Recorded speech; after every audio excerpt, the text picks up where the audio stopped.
जय गुरुदेव।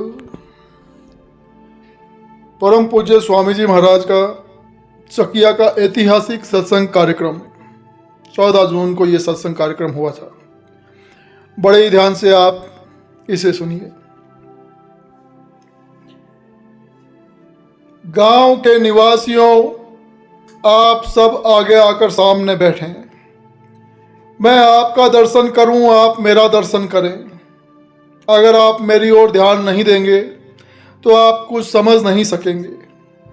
हम कुछ न कुछ आपको देना चाहते हैं, आपसे कुछ लेने नहीं आए। जब भी महात्मा दुनिया में आते हैं वे देकर ही जाते हैं, किसी से कुछ लेकर नहीं जाते। मैं भी अंत में भभूत के रूप में आपको कुछ न कुछ दूंगा जो आपकी परेशानियों में, तकलीफों में फायदा करेगी। मानव जाति परमात्मा की तरफ से एक ही बनाई गई है। उसकी तरफ से कोई जाति पाति लेकर नहीं आता है। जाति पाति की सामाजिक व्यवस्था तो यहाँ के लिए है। मनुष्य नंगा आया और जब वो दुनिया में आया था तो धन, नाम, जाति, पदवी, ओहदे लेकर नहीं आया था। सभी रोते हुए पैदा हुए थे। मन, बुद्धि, चित्त, आँख, नाक, कान आदि इंद्रियों के औजार काम लेने के लिए सबको मिला हुआ था। इससे तुमने काम लिया, जाते समय फिर नंगे करके भेज दिए जाओगे। न कोई जाति रह जाएगी, न धन मान रह जाएगा। ये बीच की चीज़ें सब यहीं छूट जाएंगी। हिंदू तुम्हें फूंक देंगे और मुसलमान गाड़ देंगे। अंतिम गत्वा यह पुतला मिट्टी में मिल जाएगा। तुम्हें अपने कर्मों का बोझ लेकर जाना पड़ेगा। कर्म करने का जन्म, जाति, अधिकार सभी मानवों को समान रूप से मिला है। परमात्मा की तरफ से कोई बंधन नहीं लगाया गया। तुम अच्छा करो, बुरा करो, इसके लिए तुम स्वतंत्र हो, लेकिन फल भोगने में तुम परतंत्र हो। मैं सारे हिंदुस्तान में घूम घूम कर जय गुरुदेव नाम का प्रचार करता हूँ। जय गुरुदेव नाम उस परम पिता परमात्मा का है जो सबका जीवन आधार है। यह नाम नया नाम नहीं, इस नाम पर सभी ने अपना शीश झुकाया। जय जय जय हनुमान गोसाई, कृपा करहु गुरुदेव की नाही। चरित्र की जितनी बुरी बातें हैं वह सभी को छोड़नी होंगी। मानव कर्म छूट गया, मानव धर्म छूट गया, अध्यात्म धर्म भी छूट गया।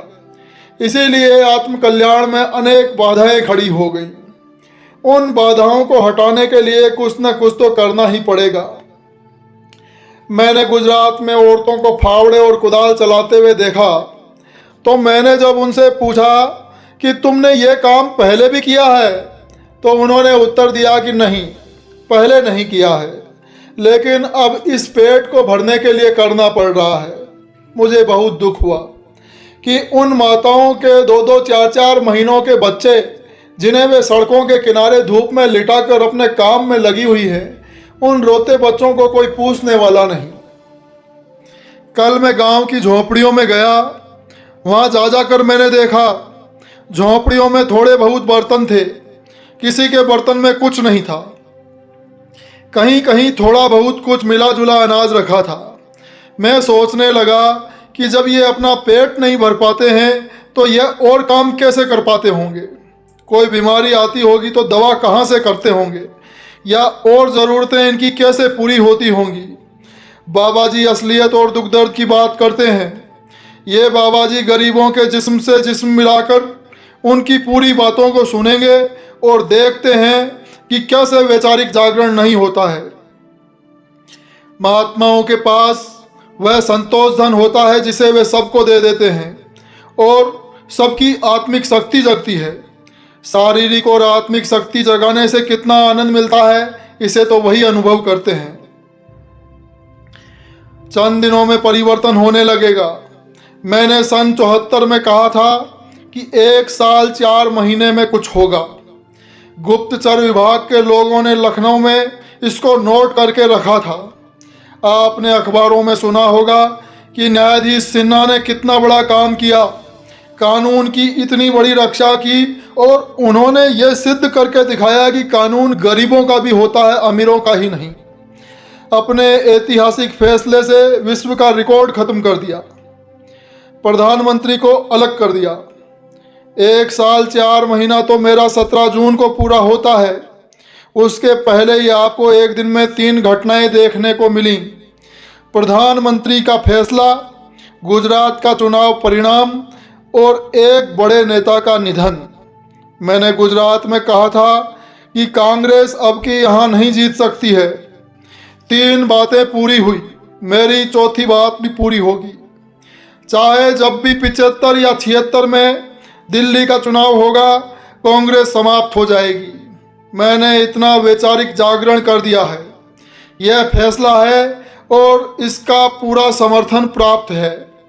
मैंने जब जब तुम्हारे दुखों की अर्जी भगवान के दरबार में दी है, उसे भगवान ने मंजूर की है और मेरी यह भी अर्जी मंजूर हो जाएगी।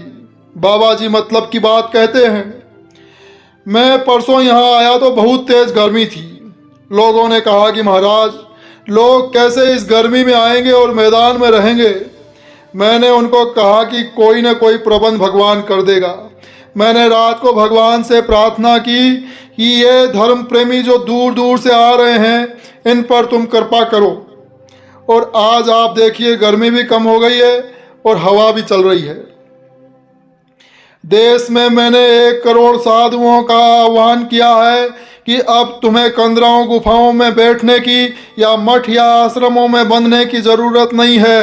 आप बाहर निकलकर इनके बीच आइए और झोंपड़ी झोंपड़ी पर जाकर इनको धर्म और कर्म समझाइए। भगवान पर और अपने पर विश्वास रखिए, रोटी की कोई कमी नहीं होगी। इन बैठे हुए लोगों की भावना जग जाएगी तो हर तरह से ये आपकी सेवा करेंगे। बाबा जी पहले अकेले थे, अब तो उनके बहुत से लोग हो गए। पहले अकेले बोलते और देखते थे, अब तो अनेक मुंह और अनेक आंखें हो गई हैं।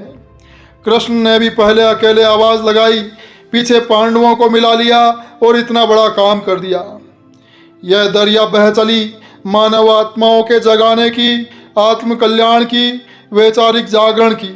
इसे अब कौन रोकेगा? अब कुछ ना कुछ होगा जरूर। बाबा जी गरीबों के सबसे छोटे सेवक हैं, इनको मैंने पहचान लिया है। कुछ ही दिनों के बाद इन्हें जगा लूँगा तो सबको रोटी कपड़ा न्याय मिलने लगेगा। गांधी का एक चरखा देश की गरीबी को दूर कर सकता था। सभी विरोधी पार्टियां जल्दी ही एक हो जाएंगी। मैं भगवान से प्रार्थना करता हूँ, हे प्रभु, तू अपनी उन शक्तियों को अब इस पृथ्वी पर खड़ा कर दे जो राम और कृष्ण की तरह अधर्म को समाप्त करके धर्म की स्थापना कर दे। देश की बिगड़ी हुई स्थिति को सुधार दे और इस गरीब और दुखी जनता को आराम पहुंचा दे। मैं तो ये चाहता हूँ कि जन जन को रोटी कपड़ा मकान न्याय सुरक्षा मिलने लगे। सब इतने सुखी और समृद्धिशाली हो जाएं कि किसी दूसरे की वस्तु उठाने की इच्छा ही दिल में न हो। एक वक्त आएगा जबकि आपको घर में ताला लगाने की ज़रूरत नहीं पड़ेगी और हरिजनों की स्त्रियां भी हीरे पहने हुए दिखाई आपको पड़ेंगी। जस्टिस सिन्हा के फैसले का अगर तुम समर्थन करते हो तो हाथ उठा दो। तो उपस्थित जन समूह ने अपने दोनों हाथों को उठाकर परम पूज्य स्वामी जी महाराज की वाणी का समर्थन किया। जस्टिस सिन्हा के फैसले का अगर तुम समर्थन करते हो तो हाथ उठा दो। ये समर्थन भगवान का समर्थन है, जनता का समर्थन है। क्या तुम 75 या 76 के होने वाले चुनाव में परिवर्तन लाना चाहते हो? तो सभी जनता जनार्दन अपने दोनों हाथ उठाकर परम पूज्य स्वामी जी महाराज की वाणी का समर्थन करते हैं। क्या तुम 75 या 76 के होने वाले चुनाव में परिवर्तन लाना चाहते हो? यह जनता का समर्थन है, आप नोट कीजिएगा। आप आज ही टेलीफोन कर दीजिए कि प्रधानमंत्री पर कड़ी निगरानी रखी जाए, वो बाहर भागने न पाए। अगर ऐसा होता है तो जनता जवाब मांगेगी। क्या आप चाहते हो कि प्रधानमंत्री का पासपोर्ट बंद कर दिया जाए ताकि वो विदेश न जा सके? तो जरा हाथ तो उठाओ। परम पूज्य स्वामी जी महाराज ऐसा पूछने पर सारी जनता जनार्दन हाथ उठाकर परम पूज्य स्वामी जी महाराज की वाणी का समर्थन करती है। आप नोट करिए और दिल्ली खबर भेज दीजिए। आपको सोचना चाहिए कि अगर जस्टिस सिन्हा कानून की रक्षा इतनी बड़ी कर सकते हैं तो वो आगे आने वाले न्याय प्रिय शासक और क्या काम नहीं करेंगे। सिन्हा की बुद्धि पर भगवान बैठ गया और उन्होंने इतना बड़ा काम किया। जिसके साथ भगवान हो वो क्या नहीं कर सकता है। प्रधानमंत्री के बच्चे ने अरबों रुपया देश का हड़प लिया है। वक्त आ रहा है प्रधानमंत्री उनके बच्चों और उनके सहयोगियों की तलाशी होगी।